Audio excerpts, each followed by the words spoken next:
Oh, let's go to Major Garrett. I'm told he is with, or about to be with, Donald Trump. Let's listen in. From all the interaction with Rubio and what felt at times like a brawl tonight. I think that it was not as tough as I thought it would be. I actually thought this was going to be a much tougher evening. I think we did really well. Every online poll says I won by a lot. Debates. When you say you thought it was going to be tougher, I thought it was going to be tough. I thought it was going to be a little bit more violent, a little bit more back and forth, a little tougher. I really thought that it was not as tough as I told Melania. I thought it was going to be a lot tougher than it was, but I enjoyed it. I just enjoyed it. It was great. When you net it all out, does a conversation about Trump University help you or hurt you? Well, it's a small deal, and they try and make this into a big deal. They don't talk about the buildings I've built all over the world that are massive successes. They're trying to make it appear as something that's representative. Yeah, they're trying to do it. No, that's right. And my larger image is buildings all over the world. We're working on hundreds of deals, and we're doing tremendous work all over the world. Big deals, much bigger than that. But when you talk here's about the thing: Trump University. Yeah, that's true. I agree with that. They'll take one deal or two deals, and out of hundreds and hundreds of deals that you do. And they'll try and make you look bad. At Trump University, I'll end up winning that in court. As sure as you're standing there, it'll be won in court. Now, I could settle, but I'm not a settler. Understood. What are your prospects in Florida? How vital is Florida to you in the course of this campaign? Well, I think I'm going to do well in Florida. I love the people of Florida. They have an absentee senator. He doesn't vote. He never shows up anywhere. So I can't imagine anybody in Florida voting for Marco Rubio. I mean, he has the worst attendance record in the United States Senate. Pretty soon he's going to have the worst in the next 50 years. I mean, he's got one of the worst voting records in the history of the United States Senate. And if I were a person from Florida, I mean, they've been defrauded. They've literally been defrauded by Marco Rubio because he doesn't go to vote. And, I mean, he goes around, has a good time flying around in his private airplane.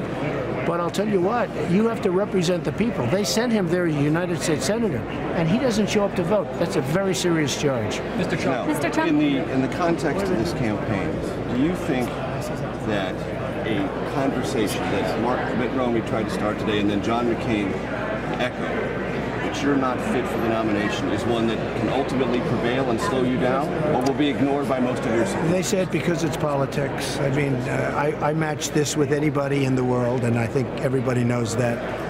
I have a brand new CNN poll just came out. I'm 49%, which is higher than anybody. The next is 15%, 15 or 16. Did it feel different to you today to suddenly have Romney and McCain coming after you? No, I didn't know that McCain came after me. He better, I'm sure that he said he agreed with what Romney said. Oh, he did? Well, that's not nice. He has to be very careful. But I will, you'll find out. But Romney is a failed candidate. He made a fool out of himself. He should have beaten Barack Obama, and he feels badly about it. The fact is, Mitt Romney choked as bad as I've ever seen anyone choke, other than Marco Rubio when he was being grilled by Chris Christie. He choked. But I will tell you, Mitt Romney should have been president. He disappeared. He choked. Something went wrong with him. And I wasn't happy about it, and neither were a lot of other people. When I talked to you after the last debate, I said, is there anything you need to study up on or get more specific on? You said no. Then you put out a rather detailed healthcare policy thing. Great policy. DonaldJTrump.com. What does that suggest to you about maybe areas that you need to fill in? Maybe I'll listen to you. Are you going to be filling in other things? Yes, sure. We have a great healthcare plan out. Very well received. We have a lot of great plans on the military. We have a lot of great plans. In addition to Jeff Sessions, who else is going to be part of your national security team? We're going to have a lot of people. We're going to announce them over the next 2 weeks. We have some great. Drop any more names for me? Not yet, but Jeff Sessions, great. Mr. Trump, Mr. Trump, how much money have you given to Flint? Mr. Trump, have you donated any money to the proposed eliminating the EPA. That cause more Flint.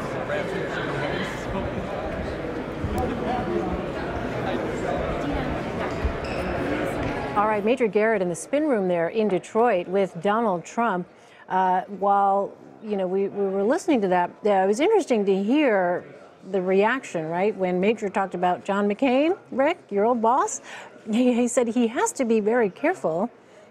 What do you think that's about? Because the Mitt Romney discussion sort of was dispensed with at the top, right? We heard him at the top of the debate kind of say, well, here's what I think about that. But then, you raise it again, and a very visceral reaction there by Donald Trump to that, notion that someone's criticizing him. Look, this is how he reacts to anybody who criticizes him. And, it's very reminiscent of the line he used on Paul Ryan on election night, Right. where he was trying to be magnanimous and he was trying to be inclusive by his own definition. I'm trying to be inclusive, and that guy Paul Ryan, I can work with him unless he doesn't do what I tell him to do, and then he better watch out, right? It's almost like the same line, right? In other words, all you guys better watch out because I'm going to get you. And look, who knows? He could tweet right now about something about John McCain that'll, be tomorrow's big news. Right. The only thing we know for sure is 24 hours from now, we're still going to be talking about Donald Trump. He'll still control the pipeline of information flow on this campaign, which means he gets to direct outcomes in these states because information flow is what the voters hear about this. Most of them won't have watched the debate, but they'll hear what he has to say tomorrow about it.